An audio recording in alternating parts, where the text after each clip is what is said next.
100 రోజుల్లో హామీల అమలు పేరుతో కాంగ్రెస్ ప్రభుత్వం ప్రజలను మోసం చేసిందని మాజీ మంత్రి హరీష్ రావు విమర్శించారు. తెలంగాణ భవన్లో నిర్వహించిన మీడియా సమావేశంలో ఆయన మాట్లాడారు.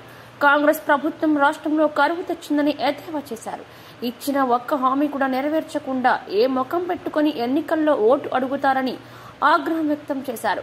రైతు రుణమాఫీపై అతిగతి లేదని, పెంచిన ఆసరా పెన్షన్లు ఎప్పుడిస్తారని ప్రశ్నించారు.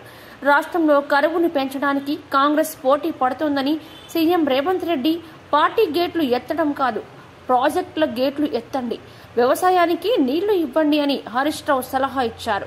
మహిళలకు ఇస్తామన్న 2,500 రూపాయల హామీ ఎప్పుడు అమలు చేస్తారని ప్రశ్నించారు. కాంగ్రెస్ పార్టీ మాట నిలుపుకున్న పరిస్థితి లేదు. ఇక ముఖ్యమంత్రి గారు మాట్లాడితే ఏగా నేను గేట్లు ఎత్తితే మీ పార్టీలు ఎవరు మిగిలిన అంటాడు. ముఖ్యమంత్రి గారు పార్టీల గేట్లు ఎత్తడం కాదు, ముందు ప్రాజెక్టుల గేట్లు ఎత్తి ఎండిపోతున్న పంట పొలాలకు నీళ్లు ఇచ్చి ఆ పంటలు కాపాడే ప్రయత్నం చేయండి.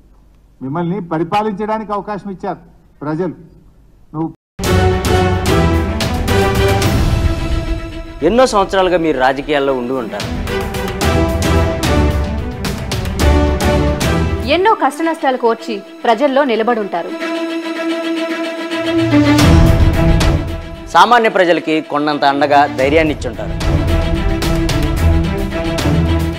నిజమైన ప్రజానాయకుడిగా ఉండవలసిన మీరు సామాన్యుడిగానే ఉండిపోయారా? ఒక ప్రజానాయకుడిగా త్వరగా ఎదగాలనుకుంటే S4 టీవీ న్యూస్తో కలిసి నడవండి, కలిసి గెలవండి.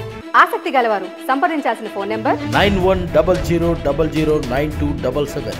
Email address s4tvnews@gmail.com.